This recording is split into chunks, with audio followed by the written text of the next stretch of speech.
Bonjour, aujourd'hui on va parler de l'écriture dans un journal. Pas comme journaliste, mais dans un journal intime, un journal personnel, a diary, comme on dit en anglais. On n'a pas vraiment de verbe spécifique pour ça, on va juste dire tenir un journal ou écrire dans son journal. Donc, avec les réseaux sociaux et qui ont participé à l'essor de l'activité de journaling, notamment au moment de la naissance de la tendance des bullet journals, bullet journal avec un bon accent français, on utilise maintenant faire du journaling assez largement dans la francophonie. Soit dit en passant, on n'a absolument pas fait d'économie en termes de nombre de mots, parce que tenir un journal et faire du journaling, ça reste 3 mots, mais on a l'air plus cool. Attention, je ne tiens pas un journal comme les héroïnes de la littérature des siècles passés ou toutes les ados de 13 ans. Non, je suis une adulte responsable. Je fais du journaling. Et je vous explique sur les réseaux sociaux, dans mon podcast, comment faire ça dans le contexte de l'apprentissage des langues. Comment utiliser l'activité de journaling pour travailler sur ton français. Bienvenue dans la 6e saison de My Polyglot Life en français. Je suis Cathy Intro, coach de français certifié Neurolanguage et j'aide les apprenants de niveau intermédiaire et avancé à perfectionner leur français dans la joie et la bonne humeur et avec efficacité. Cet épisode est disponible sur YouTube et en version audio sur les plateformes de podcast. Il est accompagné d'une transcription. Tu peux aller sur mon site français.mypolyglotlife.com pour la trouver. Bon, je suis pas une experte dans l'exercice du journaling, je débute, mais je connais quelques trucs en matière d'apprentissage, donc c'est pour ça que je voulais te parler de ce sujet. Et j'ai fait quelques recherches pour trouver d'autres points de vue que le mien, donc j'ai tout compilé dans cet épisode. Et s'il y a une leçon que tu dois retenir, c'est, comme d'habitude, fais ce qui te fait plaisir. Il faut que ça reste une activité agréable. C'est ton journal. Il peut être aussi simple ou aussi élaboré que tu veux, aussi instagrammable ou digne de Pinterest que tu le souhaites, ou aussi vraiment basique que tu le souhaites. Aucune contrainte. Et pour ne pas t'ennuyer, ne te contente pas d'écrire sur ta vie quotidienne, sauf si ta vie quotidienne est digne d'un film d'action ou d'un roman d'aventure, d'amour ou de je ne sais quoi. Mais si ta vie est un peu banale ou qu'il se passe pas grand-chose en ce moment, élargis les thèmes et varie les styles de textes et de choses que tu insères dans ton journal. Je vais t'en parler un petit peu plus loin dans l'épisode. Et puis on va aussi voir les avantages, les inconvénients ou plutôt les difficultés qui peuvent se dresser entre nous et la tenue régulière d'un journal et pourquoi ça ne devrait pas t'arrêter, pourquoi ce serait bien que tu arrives à intégrer un petit peu plus de journaling dans ton quotidien si tu ne le fais pas déjà. Et puis, reste jusqu'à la fin pour savoir comment accéder gratuitement au bonus de cet épisode où je réponds aux questions les plus fréquentes, comme par exemple comment commencer un journal en langue étrangère et quelques conseils pour créer une routine d'écriture si tu n'as pas déjà quelque chose en place dans ta vie actuellement. Donc c'est parti, on commence pour débuter. On commence avec les avantages. Le premier, c'est que évidemment, écrire dans un journal, c'est une pratique active. Et l'une des premières choses que ça va faire, là, ça va te forcer à te rappeler du vocabulaire, des structures de grammaire que tu as étudiées. Et tu vas essayer d'utiliser tout ça pour exprimer tes pensées, traduire tes pensées en français. Et ça peut évidemment aussi te permettre d'enrichir ton vocabulaire actif. Tu vas chercher dans un dictionnaire des mots dont tu as besoin et puis tu vas développer cette compétence, cette capacité de savoir sélectionner les plus pertinents. Et puis ceux que tu comprends, qui sont à ton niveau. Parce que ça, c'est un truc que les collégiens japonais, et je pense partout dans le monde, ont parfois du mal à comprendre quand ils trichent, entre guillemets, ou quand ils demandent des choses à des intelligences artificielles ou à Google Translate. Et en tant que prof, on voit très bien que c'est pas eux qui l'ont produit. Donc oui, tu peux demander une traduction complète d'une phrase à Google ou à ChatGPT, Mais si ça utilise des mots ou des structures que tu ne comprends pas, que tu ne penses pas être capable de réutiliser par la suite, parce que c'est juste trop complexe pour toi, ça n'a aucun intérêt. C'est mieux, une meilleure pratique, c'est de simplifier tes phrases pour rester dans ta zone de confort ou juste un petit peu au-dessus, où tu vas utiliser ces outils en complément pour t'aider, mais pas pour faire tout à ta place, parce que sinon, c'est trop complexe. Il y a trop de choses que tu ne comprends pas. Ton cerveau ne va pas être capable de transformer ça en acquisition, en apprentissage et en progrès. Donc, reste dans ta zone de confort ou un petit peu au-dessus en utilisant les outils.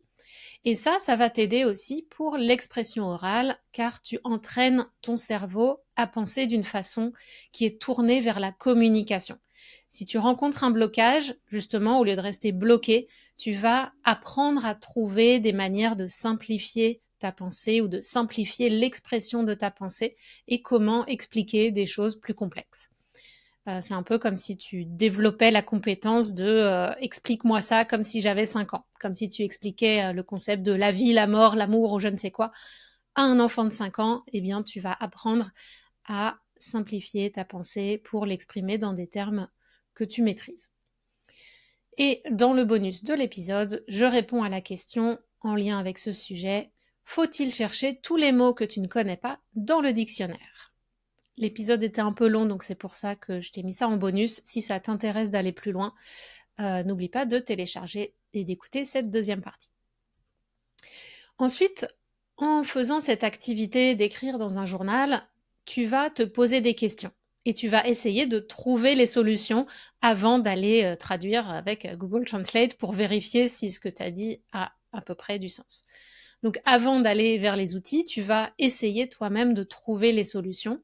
Par exemple, comment organiser tes phrases et exprimer tes idées avec les connaissances que tu as déjà acquises et que tu es en train d'apprendre lors de tes études en français. Donc c'est pour ça que c'est un bon complément de ton apprentissage.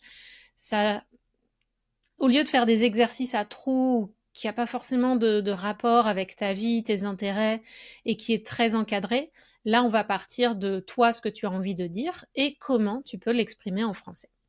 Et le truc génial avec le journaling, c'est que on le fait sur un temps long, sur une période qui est assez longue, des mois, des années, et donc tu vas voir les progrès au fur et à mesure que tu avances dans ton apprentissage de la langue.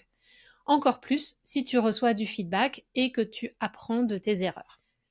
Un autre aspect positif, c'est que ça permet de te vider la tête et de réfléchir, de traiter certaines informations avec du recul. Tu peux aussi réfléchir à ton processus d'apprentissage, par exemple, à travers le journaling. Donc, tu n'es pas obligé de parler uniquement de ta journée. Tu peux aussi, par exemple, parler de ton processus d'apprentissage, des activités que tu fais pour apprendre le français, ce qui ne fonctionne pas. C'est un aspect que j'ai inclus, par exemple, dans mon programme French Fluency Framework, qui est un programme sur comment apprendre à apprendre et quelles sont les bonnes pratiques de l'apprentissage.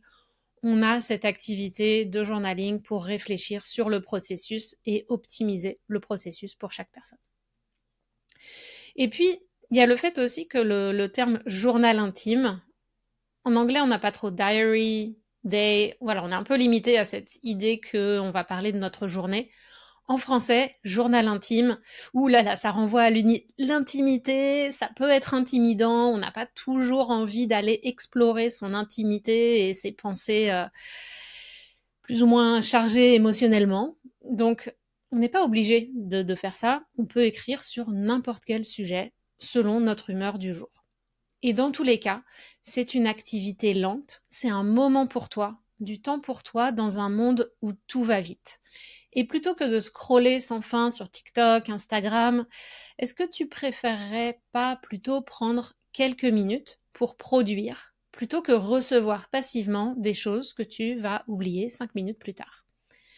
Ce texte, non seulement ça vient de toi, ça fait sortir tes pensées, tes émotions, ta voix en français, mais en plus, c'est une trace que tu vas garder pour plus tard. Et ça fait parfois du bien de revisiter des choses, des moments qu'on a traversés dans notre vie. Mais ça, c'est un aspect qui est plutôt pour ton psy que pour ta coach de langue. Euh, mais un autre aspect du journaling qui est lié à ça, au fait d'écrire sur ce que tu veux, d'avoir toute cette liberté, c'est que c'est une activité créative, contrairement à la consommation des réseaux sociaux, par exemple, qui a peut-être plutôt tendance à tuer ta créativité parce que tu es un peu anesthésié et tu passes rarement à l'action. On a une expression en français qui dit que quelque chose est au tout venant. T-O-U-T-V-E-N-A-N-T, donc venir, tout venant. Mon journal, par exemple, c'est un peu au tout venant. Au tout venant, ça veut dire qu'il y a un peu de tout. J'y écris mes pensées, mes états d'âme, mes doutes, mes célébrations, mes succès. J'y dessine, je copie des poésies en espagnol, des paroles de chansons en italien. C'est vraiment un espace de liberté totale où je privilégie le plaisir et aussi quand même où j'essaye de ne pas céder à la facilité. Par exemple, et dessiner ou écrire en espagnol me fait plaisir. Mais est-ce que c'est l'option la plus facile comparée à écrire en français ou à ne rien faire? Non. Mais c'est important, donc je le fais de temps en temps. Je prends vraiment ce temps pour faire ces activités qui ne sont pas faciles, mais qui m'apportent quelque chose. Je le fais pas nécessairement tous les jours, parce que j'ai pas envie que ça devienne une corvée et un truc que je me force à faire, comme la Duolingo Streak, ta série de Duolingo que tu dois maintenir, sinon il est tout rouge et tout fâché. Il n'y a pas de ça ici. C'est vraiment un plaisir. C'est pas une corvée. Il n'y a pas de notion de compétition, d'objectif à atteindre ou quoi que ce soit. Et tout peut aller dedans. Quand on y pense, même écrire ta liste de courses pour le lendemain, ou détailler des plats que tu as mangés au restaurant, ou des petites choses en apparence aussi insignifiantes que ça, va te permettre de travailler du vocabulaire. Alterner entre des choses concrètes et abstraites te permet de développer cette palette variée d'expressions en français. Et c'est un bon complément de l'oral parce que donc tu peux t'en servir avant, tu peux comme écrire sur une chose, ça te prépare un peu à en parler ensuite, mais tu peux aussi écrire a posteriori. Après, ça m'est arrivé, je l'ai fait par exemple l'autre jour après une conversation en espagnol où j'ai eu beaucoup d'hésitation entre ser y estar et les conjugaisons imparfaits, passé, je sais plus comment il s'appelle, mais passé composé en gros. Il n'est pas passé simple, pardon. Et donc, après, le soir, j'ai pris le temps d'écrire sur la même anecdote que j'essayais de raconter et j'ai pris conscience de pas mal de choses en faisant ça. Notamment que je réfléchissais trop pendant que j'étais en train de parler au lieu de laisser couler. C'est quelque chose que je dis toujours à mes apprenants avancés. Laisse couler, arrête de réfléchir parce que tu fais des erreurs. Bon, bah, moi aussi, je le fais. On n'est pas à l'abri de ça, même quand on le sait. Mais en tout cas, faire cet exercice de ensuite écrire sur la même chose, ça m'a permis de réaliser ça. Et puis aussi de clarifier certaines choses qui me semblaient évidentes quand j'écrivais, alors que je doutais à l'oral. Mais en tout cas, ça m'a permis de me rappeler des petites astuces, des petits trucs que je pourrais utiliser la prochaine fois pour ne pas hésiter en parlant. Donc des petits trucs mémotechniques qui me sont revenus en revisitant cette anecdote. Et donc, ça permet de renforcer nos connaissances et ça peut construire notre confiance au fil du temps. Et puis, finalement, comme j'ai dit tout à l'heure, les progrès sont visibles parce que quand tu relis les pages de ton journal, tu replonges dans tes pensées en lisant, mais aussi tu repères des erreurs grammaticales ou de vocabulaire que tu peux corriger, et donc tu pratiques encore. Ça peut être des choses que tu savais déjà, mais comme tu étais plongé dans tes pensées, peut-être qu'il y a un mot de ta langue maternelle qui s'est glissé dedans, ou une influence d'autre chose, ou une faute d'orthographe. Donc voilà. Quand tu relis ce que tu as écrit, les jours où tu n'as pas envie d'écrire, par exemple, tu peux aussi relire ce que tu as fait, le lire à voix haute, essayer de trouver les erreurs, de corriger. Donc c'est un support que tu peux utiliser de plusieurs façons pour pratiquer, renforcer et continuer de progresser. Ça, c'était pour les avantages qui, comme tu le vois, sont nombreux. Maintenant, je dirais pas que c'est des inconvénients, mais il y a certaines difficultés qui peuvent nous freiner dans cette activité. Mais j'espère que ça ne t'arrêtera pas et que tu vas donner une chance à l'activité de journaling dans ton apprentissage, si c'est quelque chose qui est pertinent pour toi et qui t'attire. Si tu n'as aucun intérêt pour ça, tu n'es pas obligé, bien sûr. Le premier aspect qui m'est venu en tête, c'est que ça peut être une position assez vulnérable quand on partage ses pensées les plus personnelles et qu'on veut recevoir un feedback linguistique. Ça veut dire qu'on va partager ces choses très personnelles avec quelqu'un. Mais tu peux aussi choisir ce que tu partages et ce que tu gardes pour toi. Tu n'es pas obligé d'envoyer tout le texte pour recevoir des corrections. Tu peux choisir quelle partie tu es d'accord pour partager ou pas. Et si tu travailles avec une coach accréditée à l'ICF comme moi, donc International Coaching Federation, tu as la garantie de la confidentialité et de l'écoute ou de la lecture, en l'occurrence, sans jugement. Et j'ai quelques personnes avec qui je travaille qui partagent des textes très personnels et je les remercie de leur confiance. Moi, voilà, aucun jugement, je regarde ça avec l'œil linguistique pour corriger le français. Donc, peu importe ce qu'il y a à l'intérieur, je suis toujours contente de vous lire, mais c'est vraiment point de vue très froid et impersonnel presque. En tout cas, j'essaye de t'aider à exprimer tes idées dans le meilleur français qui soit. Et si t'as pas envie de tout partager, justement, on peut se poser la question légitime de si tu ne reçois pas de feedback, est-ce que c'est vraiment utile? Et là, à mon avis, oui, c'est utile quand même, parce que ça oblige ton cerveau à travailler et à essayer de se rappeler. Donc c'est une pratique qui est active, et ça, c'est toujours bon à prendre. Une autre excuse pour ne pas s'engager dans cette activité qui prend du temps, des efforts et qui demande une certaine organisation, c'est pourquoi faire tant d'efforts alors que ChatGPT et les consorts et donc les trucs similaires vont tous nous remplacer. Donc premièrement, n'oublions pas le coût environnemental des intelligences artificielles. Est-ce qu'on veut vraiment gâcher des litres d'eau en se reposant sans cesse plus sur ces technologies? Est-ce qu'on peut plutôt prioriser les usages qu'on en fait? Elles sont très utiles dans l'apprentissage et elles peuvent nous aider, mais c'est bien de se demander si on ne peut pas procéder autrement que de leur demander de tout traduire. Et puis deuxièmement, est-ce que tu as vraiment envie de toujours passer par un intermédiaire informatique quand tu vas parler avec d'autres humains en français? Ou est-ce que tu as envie de nouer une relation d'humain à humain avec toutes les difficultés que ça comporte, mais aussi cette sensation de vraiment connecter avec l'autre personne? Je te rappelle que ton cerveau ne s'use que si tu ne l'utilises pas, donc continue de le faire fonctionner et de le stimuler, notamment avec l'apprentissage des langues. Un autre obstacle, c'est qu'on a souvent la tentation de revenir à une langue qu'on maîtrise mieux, et notamment quand on n'a pas beaucoup de temps. Si tu veux explorer tes pensées, aborder des sujets assez complexes, peut-être que tu vas te sentir un peu frustré en français parce que tu peux pas dire tout ce que tu veux ou ça te prend beaucoup de temps. Et donc pour ça, je conseille de pas te mettre la pression.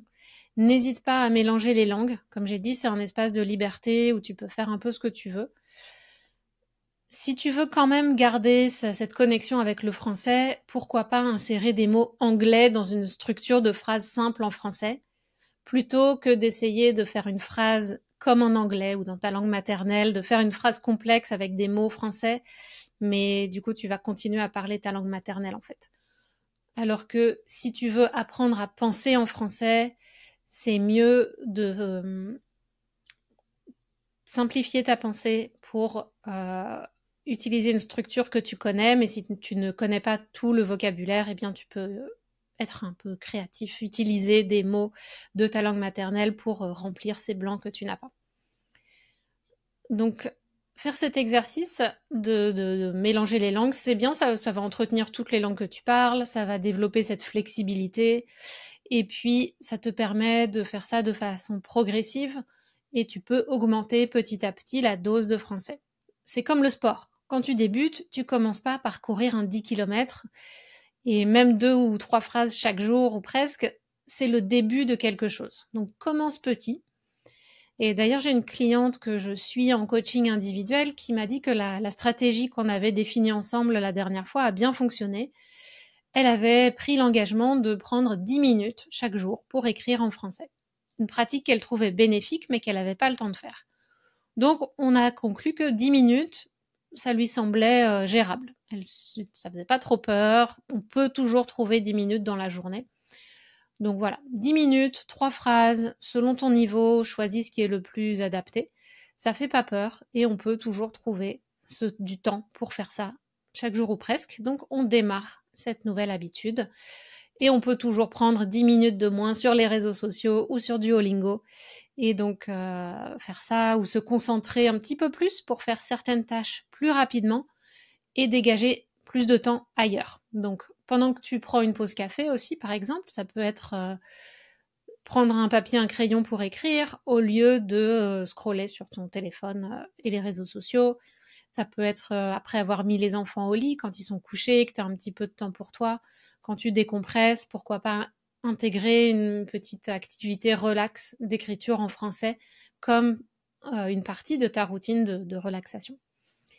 Et en fait, c'est la qualité de l'attention que tu maintiens pendant ces 10 minutes, ou plus si tu peux. Parfois, on s'engage dans l'activité et ça dure un petit peu plus longtemps parce qu'on a envie. Donc, c'est cette qualité de l'attention et cette intention que tu as d'utiliser ce temps au maximum qui va faire toute la différence et qui va permettre de consolider tes connaissances. Le dernier point, et peut-être l'obstacle le plus important pour beaucoup, c'est que l'écriture peut être une vraie souffrance pour certaines personnes. Que ce soit à cause de troubles comme la dyslexie ou d'autres troubles de l'apprentissage, ou encore ça peut rappeler de mauvais souvenirs d'école, ou il y a quelque chose, il y a un blocage en tout cas, le syndrome de la page blanche est bien réel. Et donc, qu'est-ce qu'on peut faire pour lutter contre ça? En particulier, si tu dois passer un examen écrit. Comment dépasser ce syndrome de la page blanche? Comme d'habitude, il n'y a pas une réponse unique, ça dépend vraiment de chaque personne. Donc, n'hésite pas à demander une consultation de coaching pour essayer d'identifier une stratégie qui fonctionnerait pour toi. Par exemple, avec une de mes clientes, au début, on a dû passer par l'oral. En fait, pour elle, c'était plus facile de réfléchir à voix haute pour trouver les idées. Et puis ensuite, comme elle préparait un examen écrit, on a trouvé une sorte de processus pour d'abord faire un oral, ensuite un enregistrement, puis ensuite copier l'enregistrement pour la préparer avant de se lancer dans l'écriture en direct. Donc, identifier les étapes qui vont peut-être faciliter ce passage vers l'écriture pour commencer cet exercice, en particulier si tu dois te préparer pour un examen en temps limité.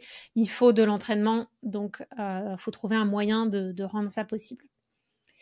Et donc, dans les cas comme ça, en tout cas, et même pour tout, l'essentiel pour qu'une technique fonctionne, c'est que l'apprenant se sente dans un contexte où on est en sécurité. Donc, tu dois te sentir en sécurité.